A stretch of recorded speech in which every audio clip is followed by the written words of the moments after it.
मुनि से रघुपति गुण गाथा, कहे कछुक सादर खगनाथा। ब्रह्म ज्ञान रत मुनि विज्ञान, मोहि परम अधिकारी जानी। लागे करन ब्रह्म उपदेशा, अज अद्वैत अगुण हृदयसा। अकल अनेह अनाम अरूपा, अनुभव गम्य अखंड अनूपा। मन गोतीत अमल अविनाशी, निर्विकार निरवधि सुख राशि। तो तै ताहि तो ही नहीं बेदा, पारि बिहिच इव गावहि वेदा। विविध भाति मोहि मुनि समझावा, निर्गुण मत मम हृदय न आवा। पुनि मैं कयहु नाहि पद सीसा, सगुन उपासन कयहु मुनीसा।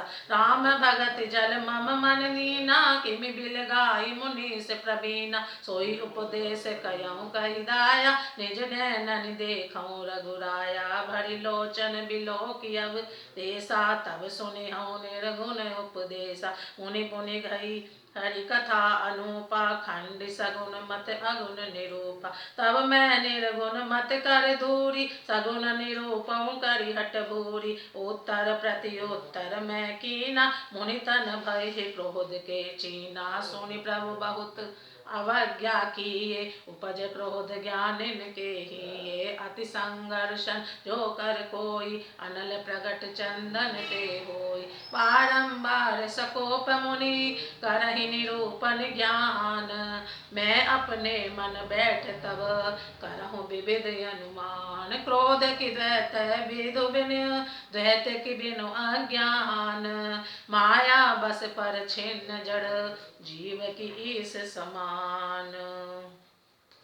तब हे पक्षीराज मुनीश्वर ने श्री रघुनाथ जी के गुणों की कुछ कथाएं आदर सहित कही। फिर वे ब्रह्म ज्ञान परायण विज्ञानवान मुनि मुझे परम अधिकारी जानकर ब्रह्म का उपदेश करने लगे कि वे अजन्मा है, अद्वैत है, निर्गुण है, हृदय का स्वामी अंतर्यामी है। उसे कोई बुद्धि के द्वारा पाप नहीं सकता।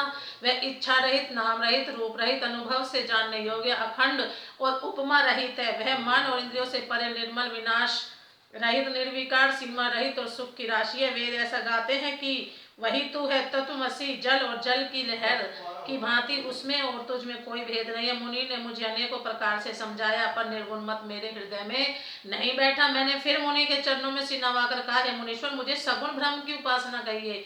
मेरा मन राम भक्ति रूपी जल में मछली हो रहा है, उसी में रम रहा है। चतुर मुनीश्वर, ऐसी दशा में वह उससे अलग कैसे हो सकते हैं? आप दया करके मुझे वही उपदेश उपाय कहिए जिससे मैं श्री रघुनाथ जी को अपनी आंखों से देख सकूं। पहले नेत्र भरकर श्री अयोध्यानाथ को देखकर तब निर्गुण का उपदेश सुनूंगा। मुनि ने फिर अनुपम हरि कथा कहकर सगुण का मत खंडन करके निर्गुण का निरूपण किया। तब मैं निर्गुण मत को हटाकर काटकर बहुत हट करके सगुण का निरूपण करने लगा। मैंने उत्तर प्रत्युत्तर किया। इससे मुनि के शरीर में क्रोध के चिन्ह उत्पन्न हो गए।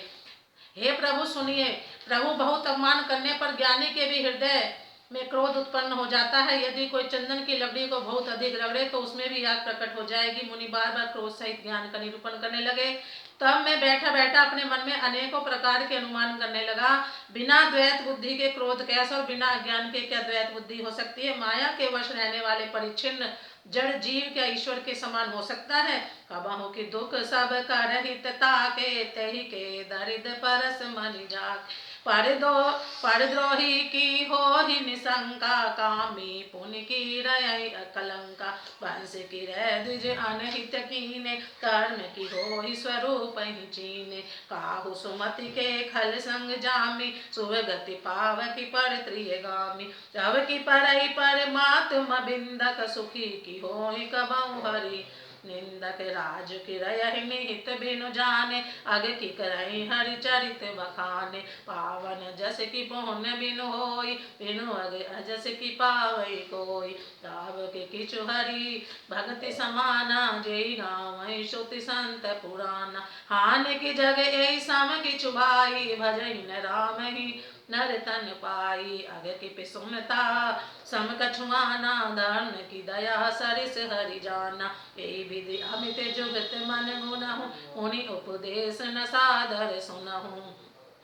पुनि पुनि सगुन पाछ में रोपा, तब मुनि बोले बचन सकोपा। मूढ़ परम सिख देहु न मानसी, उत्तर प्रत्युत्तर बहुआनसी। सत्य बचन विश्वास न करही, बायस इव सब ही ते डरहि सठ स्वपहच तब हृदय विशाला सपदि होई पक्षी चंडाला लीन श्राप में शीस चढ़ाई न चुके यही कछु भय न दीनता आई तुरत भयउ में काग तब पुनि पुनि पद सिरुनाई सुमिर राम रघुवंश मनि हर्षित चले उड़ाई उमा जे राम चरण रत विगत काम मद क्रोध निज प्रभु में देखहि जगत के सन करहि विरोध।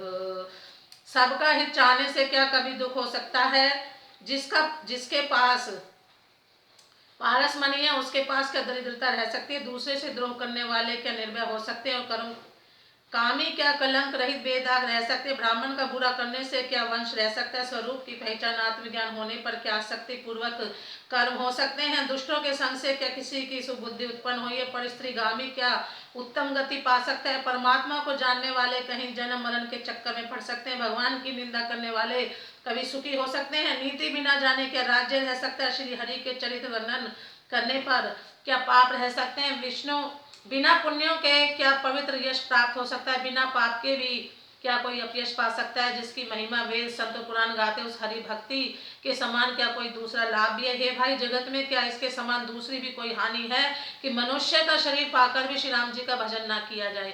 चुगलखोरी के समान क्या कोई दूसरा पाप है? हे गरुड़ जी, दया के समान क्या कोई दूसरा धर्म है? इस प्रकार मैं अनगिनत युक्तियां मन में विचारता था और आदर के साथ मुनि का उपदेश नहीं सुनता था। जब मैंने बार बार सगुन का पक्ष स्थापित किया तब मुनि क्रोध युक्त वचन बोले, अरे मूढ़, मैं तुझे सर्वोत्तम शिक्षा देता हूँ तो भी तू उसे नहीं मानता और बहुत से उत्तर प्रत्युत्तर दलीलें लाकर रखता है। मेरे सत्य वचन पर विश्वास नहीं करता, कोए की भांति सभी से डरता है। अरे मूढ़, तेरे हृदय में अपने पक्ष का बड़ा भारी हट है, अतः तू शीघ्र चांडाल पक्षी कौवा हो जा। मैंने आनंद के साथ मुनि के शाप को सिर पर चढ़ा लिया। उससे मुझे ना कुछ भय हुआ और ना दीनता ही। अब मैं तुरंत ही कोआ हो गया। फिर मुनि के चरणों में सिर नवाकर रघुकुल शिरोमणि श्री राम जी का स्मरण करके मैं हर्षित होकर उड़ चला। शिव जी कहते हैं, हे उमा, जो श्री राम जी के चरणों के प्रेमी हैं और काम, अभिमान तथा क्रोध से रहित हैं, वे जगत को अपने प्रभु से भरा हुआ देखते, फिर वे किससे वैर करे? प्रेम से बोलो जय श्री राम। श्री राम जय राम, जय जय राम। श्री राम जय राम।